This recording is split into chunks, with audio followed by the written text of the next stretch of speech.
Muy buenas tardes, sean todos y todas bienvenidos a De Salud y Otras Cosas. Este es un espacio producido para todos ustedes por el doctor César Mella.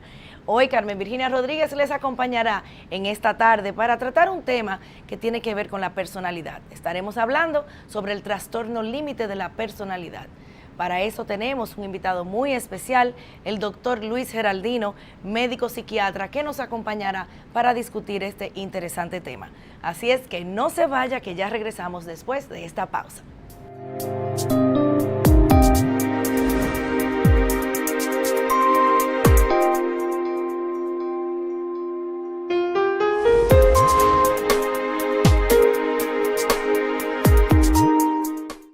Cuando se empiezan a acercar los días, él siempre se pone así, que ni en sueños está tranquilo. A todo lo que le pone la mano, piensa que es un carro. O si no, se pone a jugar con los míos. Y aunque a veces se distraiga, lo entendemos. Porque cuando llega la autoferia, todos nos divertimos y nos montamos. Ven a la Autoferia Popular y disfruta la experiencia de tu carro nuevo. Llévate ahora tu vehículo, recibe una cuota gratis y comienza a pagar en enero. Del 29 de noviembre al 2 de diciembre en el parqueo de la Torre Popular y dealers autorizados en todo el país. Popular, a tu lado siempre. Inside, un recorrido hacia el amor incondicional. Un espacio de psicoterapia grupal para mujeres que desean trabajar el autoestima, la apreciación corporal, las relaciones interpersonales y el amor propio. Para más información, llamar a Psicológicamente Grupo Profesional al 809-562-3395.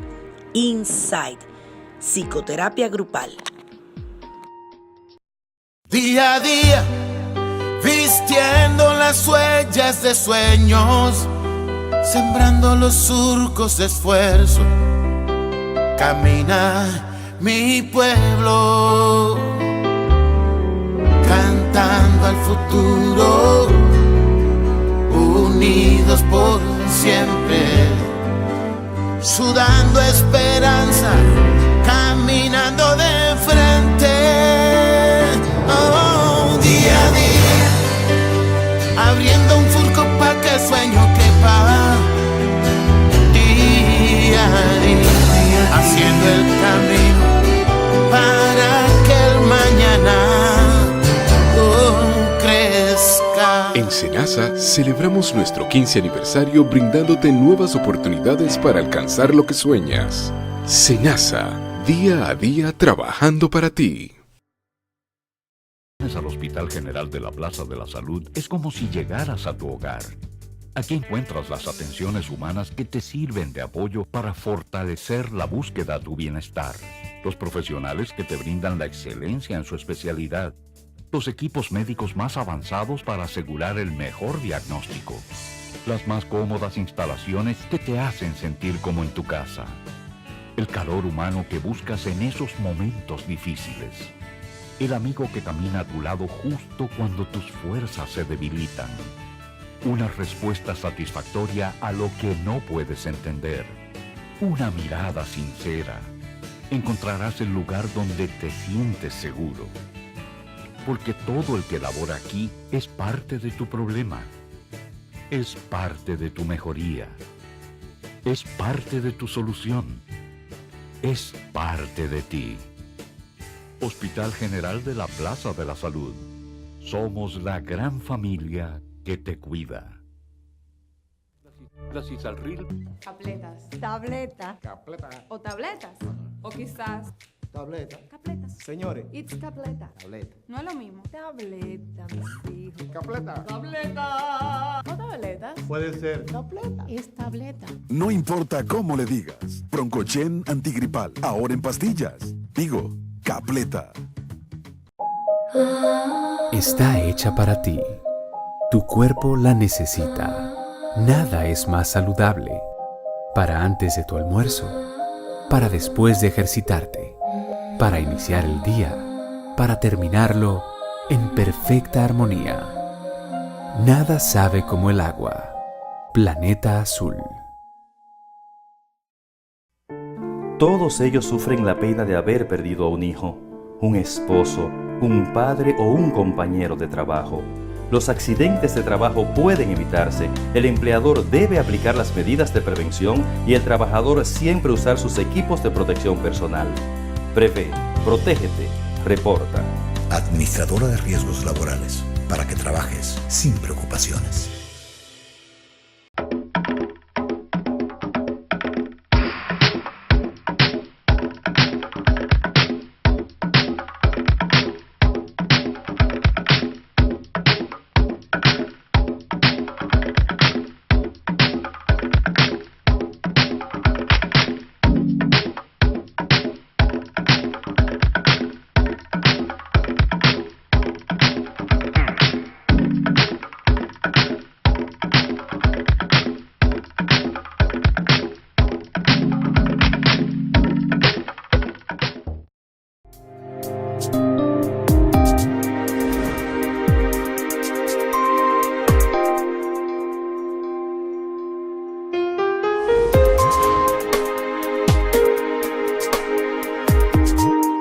Gracias por estar de vuelta con nosotros en la tarde de hoy, víspera de Navidad. Estaremos conversando con el doctor Luis Geraldino, a quien le doy la bienvenida. Luis, ¿cómo estás? El doctor Luis nos ha acompañado anteriormente a debatir temas de importancia sobre la salud mental.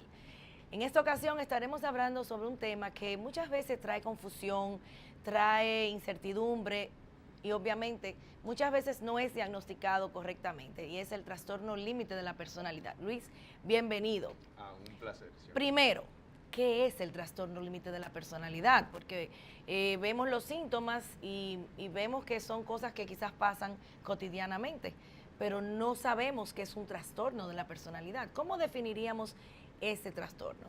Bueno, como su nombre bien lo dice, viene siendo una patología que cae dentro del grupo de las patologías de personalidad. ¿Sí? Esta se va a caracterizar por una dificultad, o vamos a decir una disregulación a la hora de regular lo que son las emociones, la impulsividad y las relaciones con otras personas.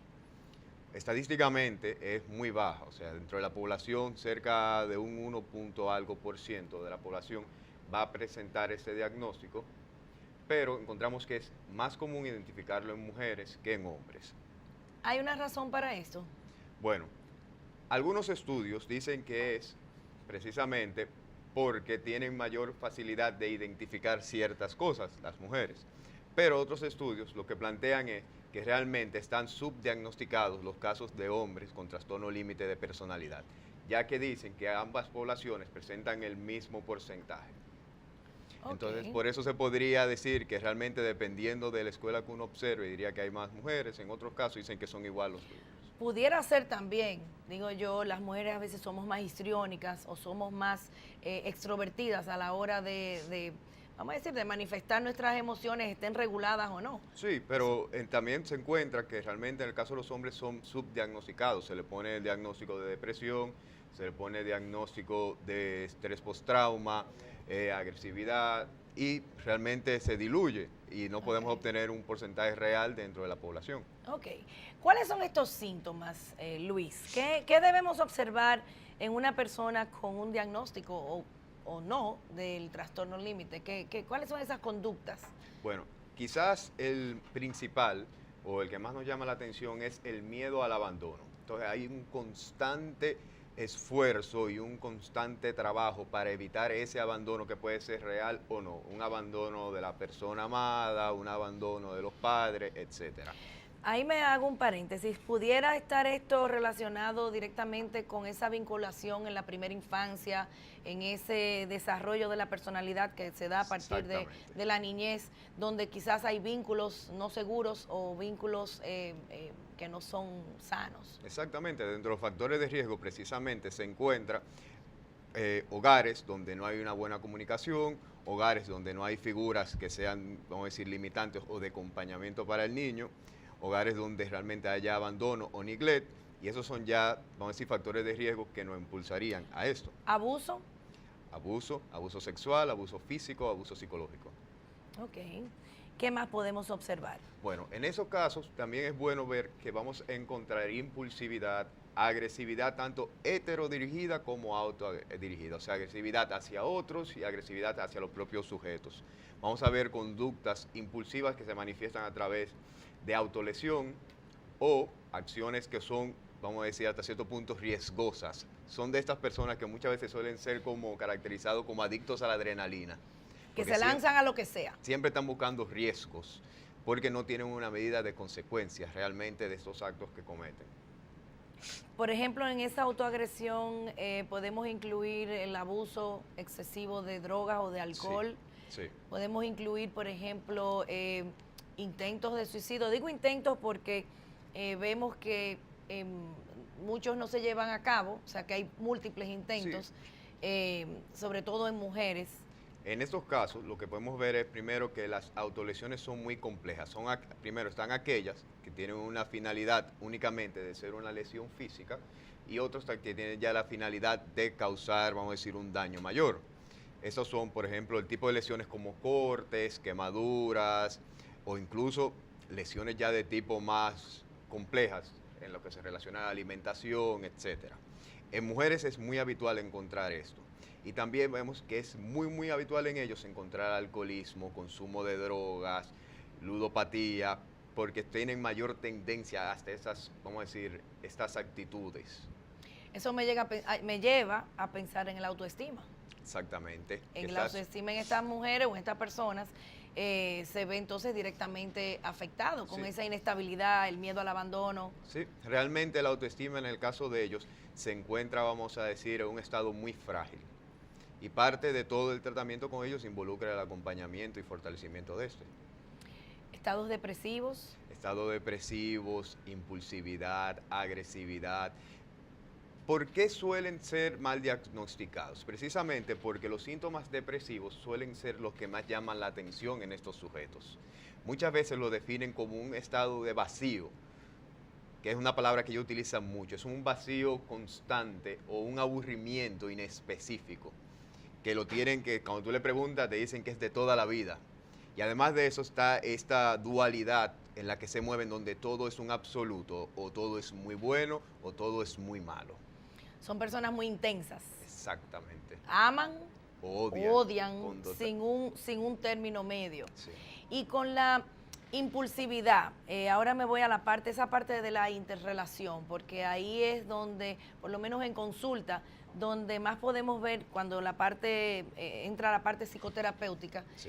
Una de las cosas que mayor dificultades o problemas les da, esa parte intrapersonal obviamente está afectada, pero la parte interpersonal, sí. Donde yo tengo problemas con todo el mundo es el que está mal, o todo el mundo me quiere hacer daño, o todo el mundo, o nadie me toma en cuenta, porque también está esa parte de la hipersensibilidad. Recordemos que como es un trastorno de la personalidad, van a haber otros rasgos que van a estar muy acentuados también.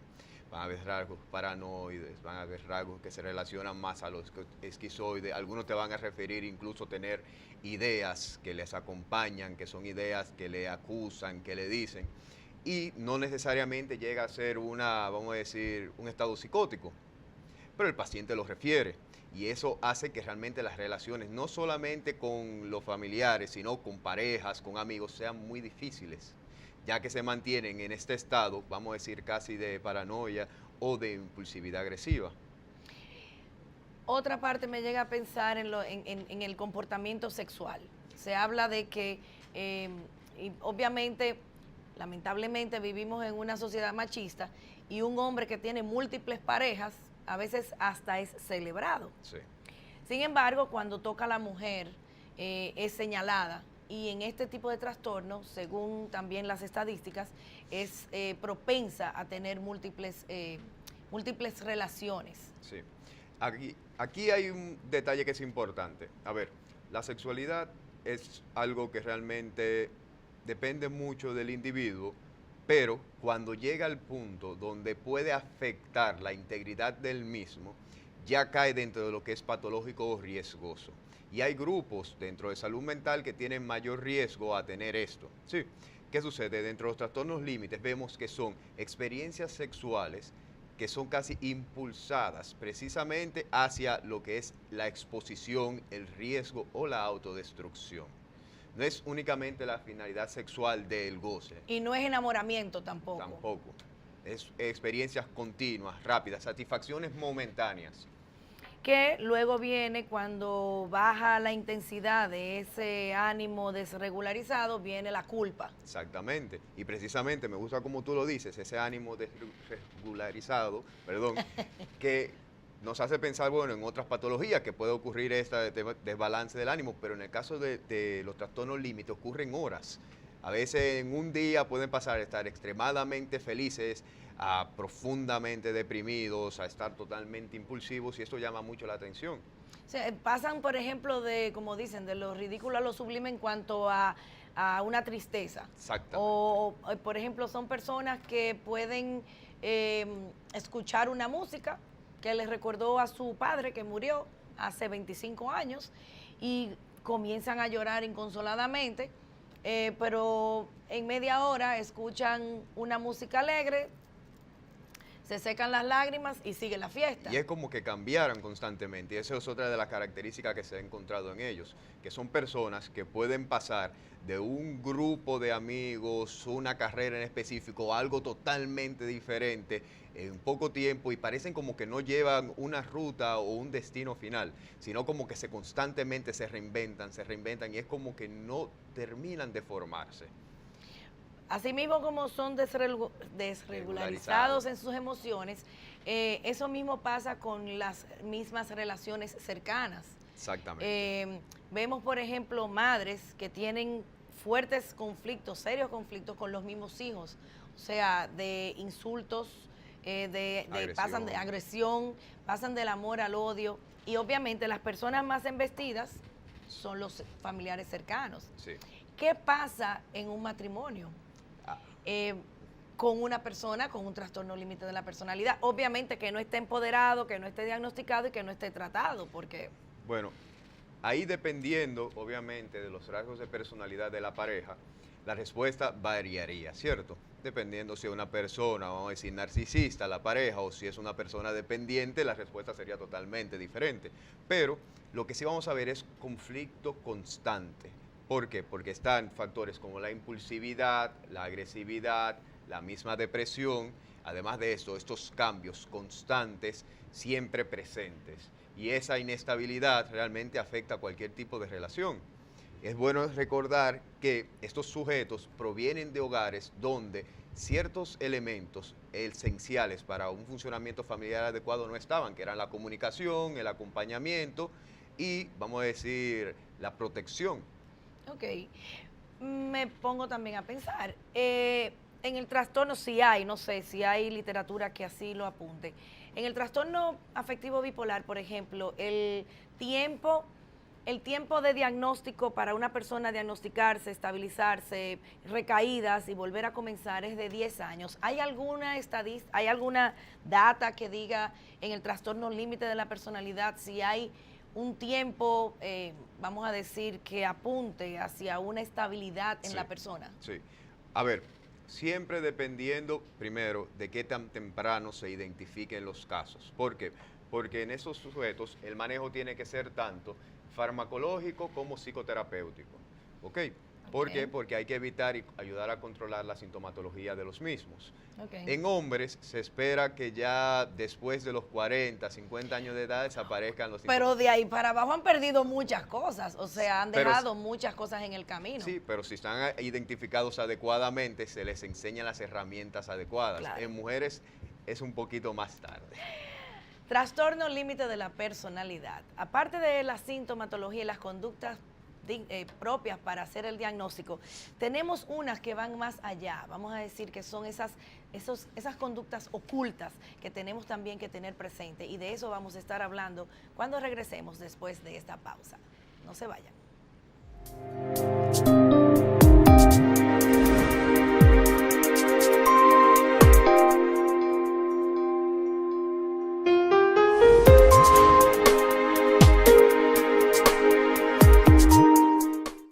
Cuando se empiezan a acercar los días, él siempre se pone así, que ni en sueños está tranquilo.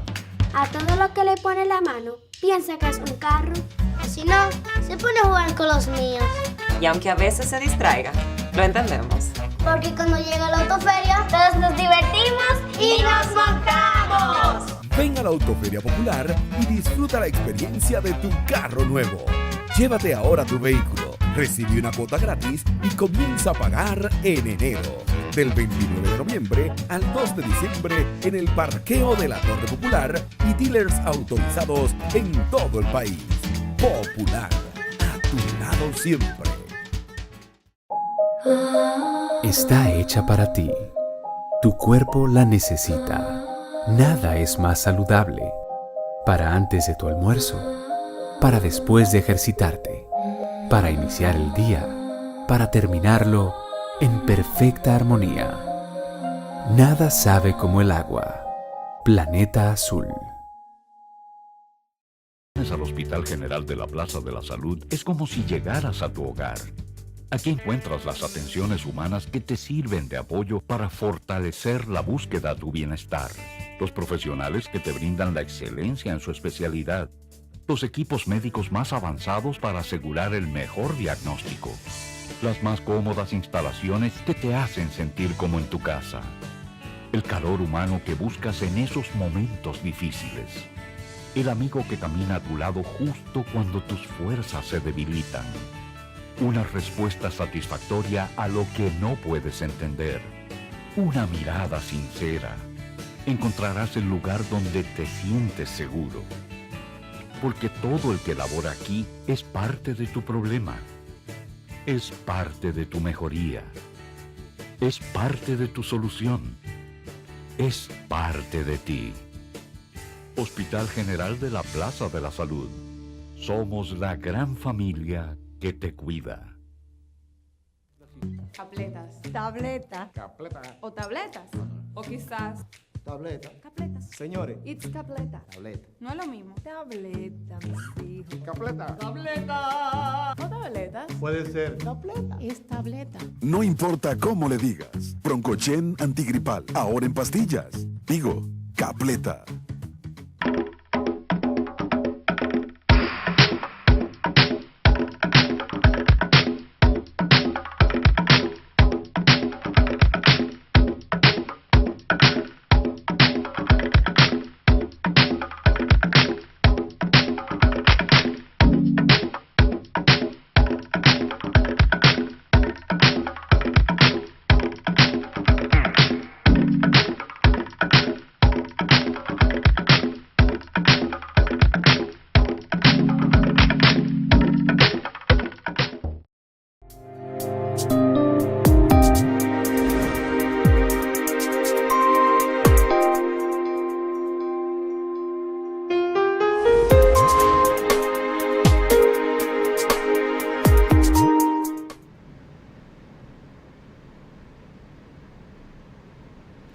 Y seguimos conversando sobre el trastorno límite de la personalidad, aquí con un invitado súper especial, el doctor Luis Geraldino.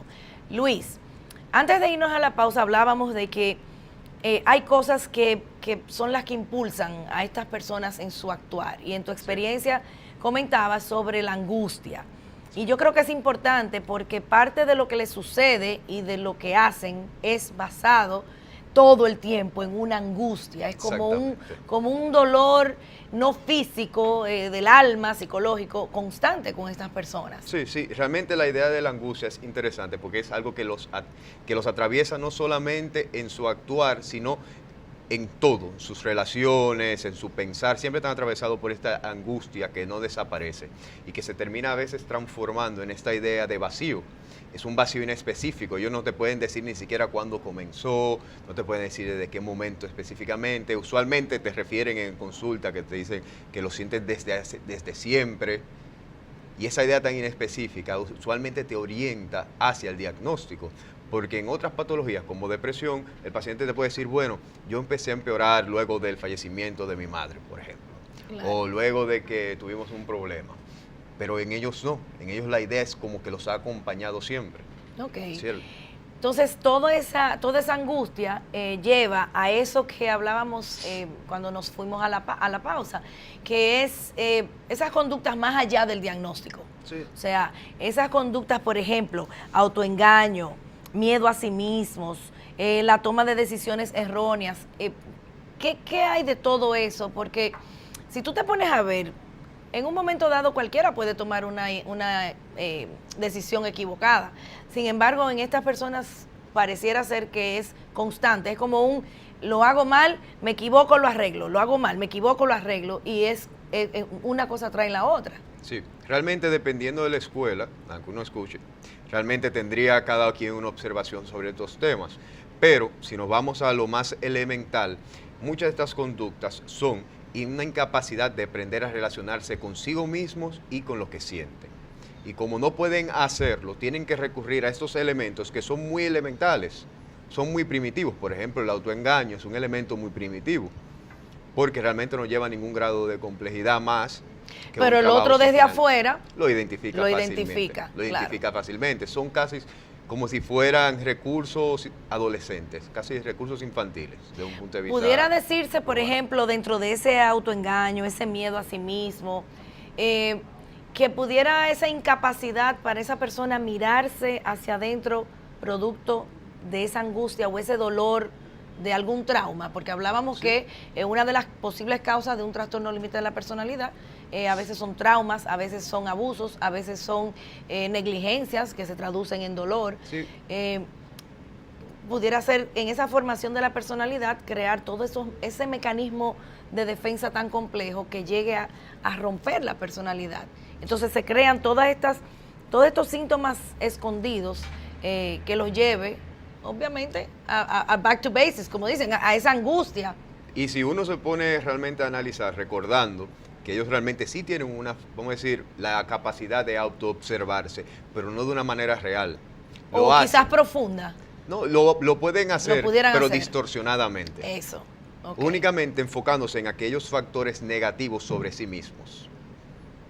O los que su capacidad les permita tolerar. O identificar. Claro. Porque una cosa es tú poder identificar el por qué te sientes mal y otra cosa es tú identificar únicamente que te sientes mal. En el caso de ellos son únicamente porque son absolutistas. Capaces, exactamente, de saber que se sienten mal sin entender la complejidad de lo mismo. Esta es buena, la somatización. Sí. Recordemos que realmente el cerebro es un órgano y que por ende... Primero, ¿qué es somatización? Para el que no está... Somatizar es cuando tenemos sentimientos físicos que son expresiones, vamos a decir, de pensamientos. O cuando tu cerebro produce una idea y la expresión vendría siendo algo físico. Dolor, mareo, malestar. Hay personas que se desmayan. Exactamente. Y bueno, si el cerebro es algo biológico y todo su funcionamiento es biológico, vamos a encontrar que en estos pacientes que están sometidos directamente a mucho estrés, porque están sometidos a mucho estrés, muchas de las manifestaciones van a ser físicas. Y precisamente una de las que más nos llama la atención es el recurrir al dolor, que muchos de ellos recurren a los cortes, recurren a, vamos a decir, autolaceraciones, quemaduras, como una forma de buscar satisfacción. O como una forma de buscar, vamos a decir, tranquilidad. ¿Esa somatización se puede correlacionar con manipulación? En algunos casos, algunos porque autores... sé que una de las cosas que más les gusta es la manipulación. Sí, pero es una manipulación evidente, que realmente también, como comentábamos, uno se da cuenta en el transcurso que ahí realmente hay un juego de manipulación, porque tiende a ser un poquito tosca. Sí, y en esto de los cortes también hay que recordar que hay todo un sistema de activación donde la respuesta que va a tener el cerebro va a ser lesión y eventualmente liberación de dopamina para relajación. Entonces, y vamos a decir casi inconscientemente ellos están buscando una pequeña dosis con esto. Ok. Eso es en cuanto a sí mismo y su relación con ellos. ¿Qué pasa con esos síntomas más allá, pero que tiene que ver con los demás? Ah, bueno, ellos son muy seductores. Son personas que le encanta este juego de seducción, pero es casi inconsciente. Los mismos terapeutas lo identifican y dicen, bueno, son pacientes que de una forma u otra están tratando de llegar a ti, de acceder a ti, pero siempre desde este punto casi de, vamos a decir, de víctimas. De victimizaciones. Sí, son victimizaciones en muchos casos. También son personas que se sienten totalmente incomprendidos, se sienten señalados por el mundo, ¿sí? Y son posturas casi pueriles que uno observa incluso en adultos. Y esto realmente te llama un poco la atención, porque uno dice, bueno, te llegan, y si tú te pones a ver, son adultos que funcionan casi como adolescentes. Hay una cierta inmadurez. Exactamente. Bueno, de hecho, en esa desregularización de todas esas emociones y ese desborde, hay cierto grado de inmadurez, o sea, en ese poder reaccionar de acuerdo a las circunstancias y no excesivamente. Por ejemplo, otra de las cosas que me llama la atención es que les encanta hablar de un mundo ideal. Exactamente. Que solamente está en su cabeza. Sí, es un mundo ideal construido precisamente desde los elementos que están ausentes en él, de aquellos elementos a los que no tuvo acceso y que realmente, vamos a decir, son fantasías. Y me gusta la idea de verlos como personas que también están en un proceso, ya que fíjate que no pueden realizar ningún tipo de compromiso sentimental con otros. También te iba a decir, o sea, ese compromiso que se necesita, por ejemplo, en las relaciones. No. Porque son personas también que andan discutiendo todo el tiempo. Sí, y también no pueden poner la carga afectiva necesaria para hacer una relación fuerte. Claro. ¿Por qué? Porque realmente si vemos las ausencias que tuvieron, que son usualmente de las figuras más elementales, madre, padre, o los roles que estos representan, les impide poder ejercer eso de manera satisfactoria. Y fíjate que yo voy ya más allá, yo diría, bueno, inclusive pueden ser tan contradictorios en su funcionar en la cotidianidad, que pueden ir desde ese miedo al compromiso a un apego insano. Exactamente, sí. Porque recordemos algo, compromiso no es necesariamente un apego. Que bueno, por ejemplo, tú como profesional lo sabes, pero el público quizás no, porque el público dirá, bueno, esas personas no se separan, pero no necesariamente. Compromiso significa una entrega saludable, donde ocurre precisamente eso, que es un compromiso de ambas partes. En el apego es cuando se pone toda la energía psíquica sobre una persona, sobre una idea, y solamente la idea de la ausencia de esa persona ya es suficiente para mortificar. Y volvemos a la angustia. La idea del abandono. En la idea del abandono. Claro que sí. Mira, en mi experiencia, básicamente me han llegado personas que luego son diagnosticadas con el trastorno límite de la personalidad, y es en sus relaciones con los compañeros de trabajo. Son personas sumamente conflictivas y obviamente al ser muy conflictivas son altamente sensibles a la crítica y obviamente a las correcciones. Exactamente. Entonces, pudiéramos ver por ahí muchísimas personas que tengan estas características que no están diagnosticadas. Sí. ¿Cómo debo yo comportarme con una persona que no tiene un diagnóstico, vamos a decir, no tiene un tratamiento? ¿Qué debe hacer el otro? Porque muchas veces el que vive el trastorno límite de la personalidad es como el que anda dando batazos. Entonces yo como persona que estoy sufriendo con una persona que trabaja conmigo o con un compañero, ¿qué debo hacer? Pero Luis, eso lo vamos a ver cuando regresemos, después de esta pausa. Así es que no quiten el canal, que ya regresamos.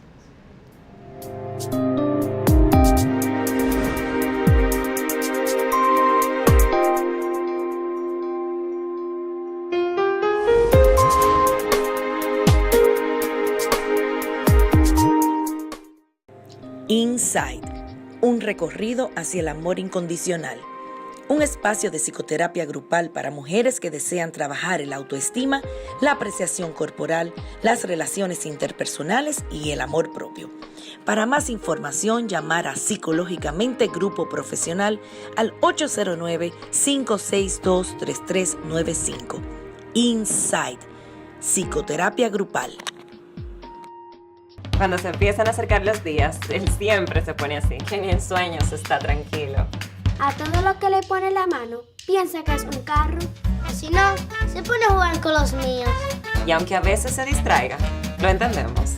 Porque cuando llega la autoferia, todos nos divertimos y nos montamos. Ven a la Autoferia Popular y disfruta la experiencia de tu carro nuevo. Llévate ahora tu vehículo, recibe una cuota gratis y comienza a pagar en enero. Del 29 de noviembre al 2 de diciembre en el parqueo de la Torre Popular y dealers autorizados en todo el país. Popular, a tu lado siempre. Está hecha para ti. Tu cuerpo la necesita. Nada es más saludable. Para antes de tu almuerzo, para después de ejercitarte, para iniciar el día, para terminarlo en perfecta armonía. Nada sabe como el agua. Planeta Azul. Al Hospital General de la Plaza de la Salud es como si llegaras a tu hogar. Aquí encuentras las atenciones humanas que te sirven de apoyo para fortalecer la búsqueda de tu bienestar. Los profesionales que te brindan la excelencia en su especialidad. Los equipos médicos más avanzados para asegurar el mejor diagnóstico. Las más cómodas instalaciones que te hacen sentir como en tu casa. El calor humano que buscas en esos momentos difíciles. El amigo que camina a tu lado justo cuando tus fuerzas se debilitan. Una respuesta satisfactoria a lo que no puedes entender. Una mirada sincera. Encontrarás el lugar donde te sientes seguro. Porque todo el que labora aquí es parte de tu problema. Es parte de tu mejoría. Es parte de tu solución. Es parte de ti. Hospital General de la Plaza de la Salud. Somos la gran familia que te cuida. Día a día, vistiendo las huellas de sueños, sembrando los surcos de esfuerzo. Camina mi pueblo, cantando al futuro, unidos por siempre, sudando esperanza, caminando de frente. Oh, día a día, abriendo un surco para que el sueño quepa. Día a día, haciendo el camino para que el mañana crezca. En Senasa celebramos nuestro 15 aniversario brindándote nuevas oportunidades para alcanzar lo que sueñas. Senasa, día a día trabajando para ti. Capletas. Tableta. Capleta. O tabletas. O quizás. Tableta. Capletas. Señores. It's capleta. Tableta. No es lo mismo. Tableta, mis hijos. Capleta. Tableta. O tabletas. Puede ser. Tableta. Es tableta. No importa cómo le digas. Broncochen antigripal. Ahora en pastillas. Digo, Capleta.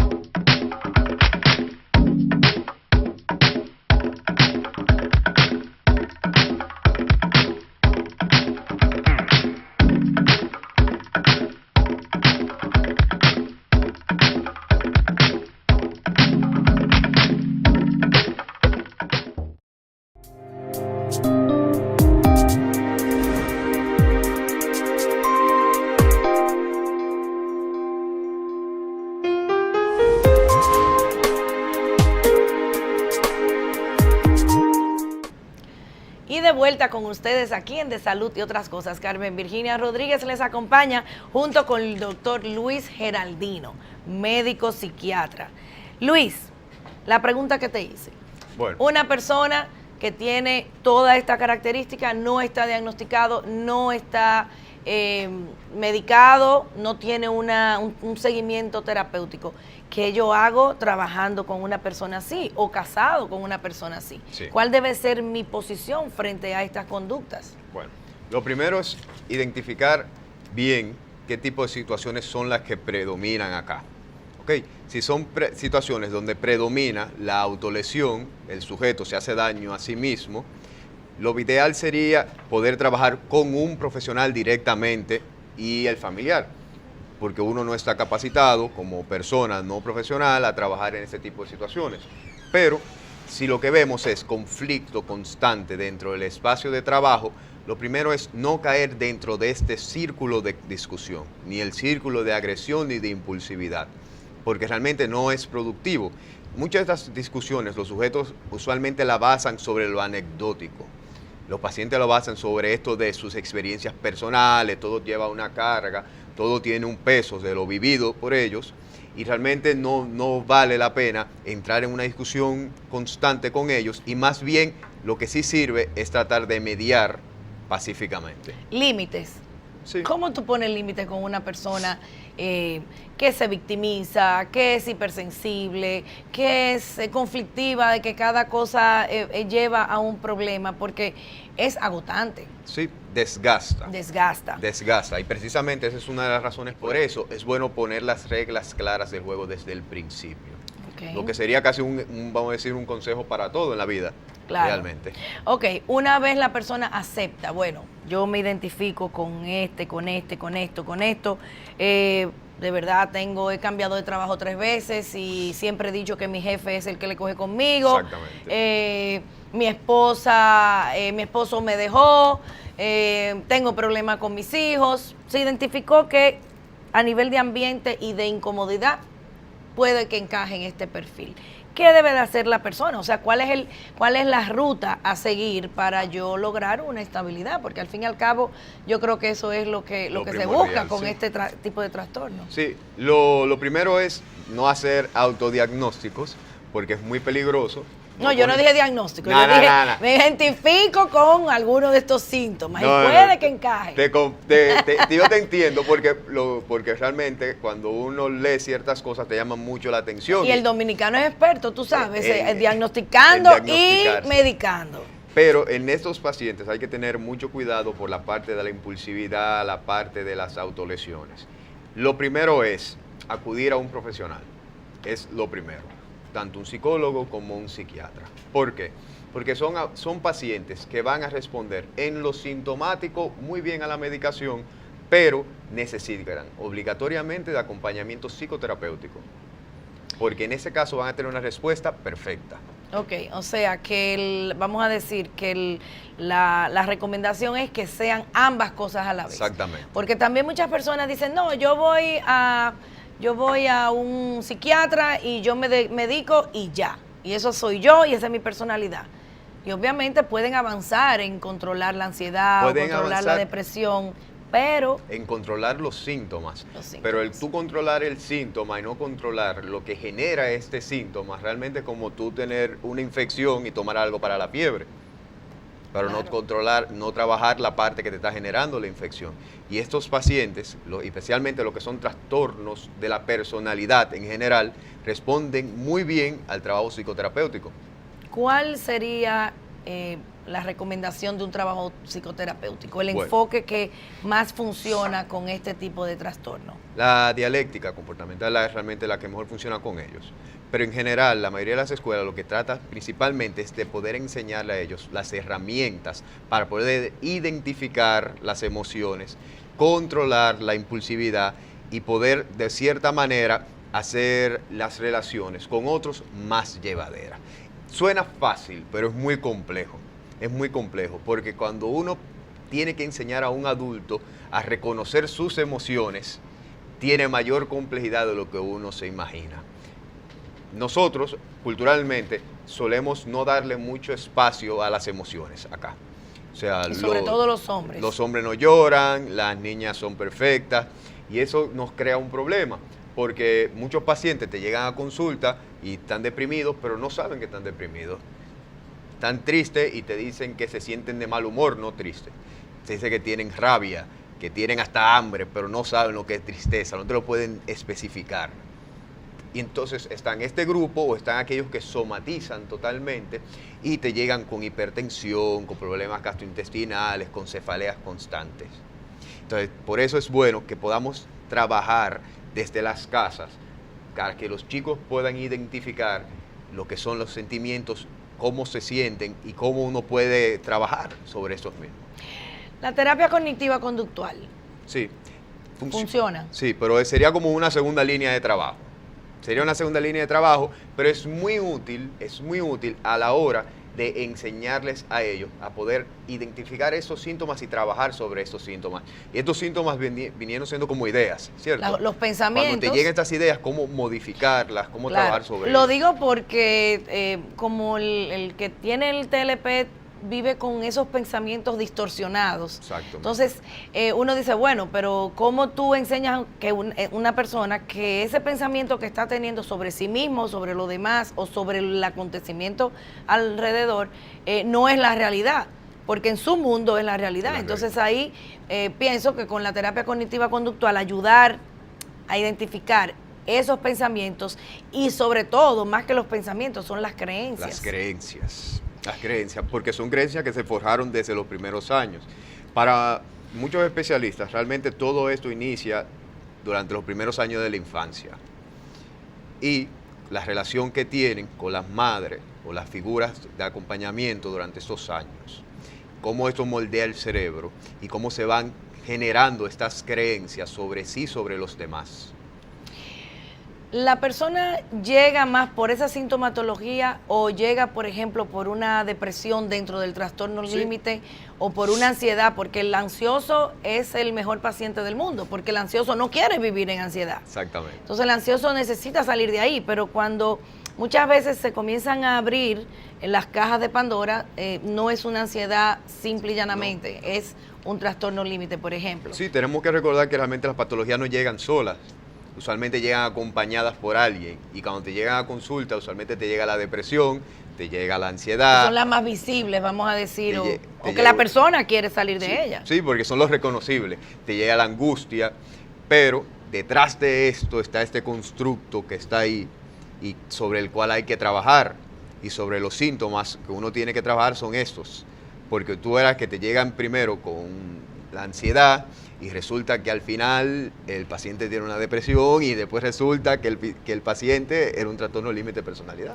Hay algunos que ya han hecho todo un recorrido por todos los doctores, cardiólogos, gastroenterólogos, o sea, hacen todo un recorrido y todo sale que está bien. Y son pacientes que generan mucha contratransferencia con los personal médicos, usualmente tienen discusiones con los porque médicos. si hay un problema de apego, obviamente se apegan a ese personal que ellos entienden que los va a curar. Y que terminan, y en su concepción, terminan abandonándolos cuando no le dan la respuesta adecuada y ahí ya comienza toda una serie conflictiva. Y cuando se identifica que hay trauma, se trabaja el trastorno límite, se va a trabajar el trauma, se identifica el trauma, porque la data, o sea, la documentación habla de que un gran porcentaje de estos pacientes tienen una historia de un trauma bastante puntual y bastante significativo, que muchas veces han eliminado de su consciente. Sí. Entonces, lo que está funcionando es esa angustia desde el inconsciente. Sí. Precisamente en este punto se trabaja sobre el trauma para poder ir trabajando sobre aquellos estratos más complejos, porque si no se trabaja sobre este trauma, realmente el otro trabajo sería como trabajar sobre el cascarón y el interior es el que nos interesa. O sea que ahí pudiera entrar un especialista. Exactamente. O sea, identificado el trauma. Y trabajar sobre luego se trabaja sobre el trastorno y los síntomas que lo acompañan. A nivel de farmacología, ¿cuáles son los fármacos que más funcionan? Depende de la persona, depende de los síntomas. Siempre se trabaja dependiendo del síntoma, porque recuerda que en estos pacientes sí va a haber predominio de la sintomatología depresiva, se va a trabajar con antidepresivos sobre estos pacientes. Pero si hay, vamos a decir, predominio de la ansiedad, se tiene que trabajar con antidepresivos, benzodiazepina, pero trabajando siempre sobre el síntoma que predomina, porque eso va a permitir que se pueda ir trabajando con todos los otros elementos. Quiere decir que cada caso va a ser un caso independiente. Exactamente. Ok. Entonces, a nivel de la familia, porque, ¿verdad? Es una persona que impacta y que todos los ambientes. Y que son fruto de su familia, no son sujetos que salen del aire, son sujetos que son resultado de estos círculos familiares que los generan. Claro, Okay. o sea, en familia de origen. Exactamente. ¿Qué pasa cuando ya estoy en mi familia nuclear y tengo el trastorno y tengo yo hijos que impacto? Bueno, ya hablamos del esposo. Ahí el trabajo es un poquito más complejo, más sistémico, porque involucraría tanto el trabajo con el grupo familiar como tal, como con los individuos. Porque hay que ver el nivel de afectación que va a haber. Porque obviamente impacto y muchas veces impacto negativamente. Exactamente. Sí, Okay, porque no todos van a contar con los mismos recursos de afrontamiento frente a esta situación. Va a haber uno de los hijos que lo puede tomar diferentemente y puede haber otro que quede muy afectado. Que de hecho lo dicen, hay muchos que dicen, yo no le hago caso a mi mamá. Sin embargo, hay otros que producto de una madre borderline termina luego en terapia él, por las heridas que ha ocasionado. Sí. Ahí volvemos, yo creo, Luis, a la parte de los límites, porque como bien dice mi gran amigo Walter Rizzo, que no conozco, by the way, pero que lo he leído, hay que poner límites con amor, pero hay que poner límites, aunque sea a los hijos, a los padres, al esposo, hay que poner límites. Muchos autores hablan precisamente de la idea del límite de la frontera, de una figura, la figura del padre, sería más para la psicoanalista, como restaurarla, para poder establecer como un límite viable para estos sujetos. Límites sanos. Sí. Recomendación final, Luis. La recomendación final sería siempre acudir, cuando uno identifica síntomas que te llaman la atención, que se relacionan a la impulsividad, se relacionan a la agresividad, autolesión, sensación de vacío constante, depresión, ansiedad, siempre acudir a un profesional, porque estos son procesos que lo ideal es llevarlos acompañados. Si usted identifica que es un familiar el que presenta esos síntomas, llévelo, acompáñelo, sugiérale, pero nunca traten de manejar esta situación por sí solos, porque realmente es una batalla muy difícil. Claro, y si la persona, porque yo siempre decimos allá psicológicamente que la terapia no es para el que la necesita, hay muchísima gente que necesita terapia, la terapia es para el que la quiere.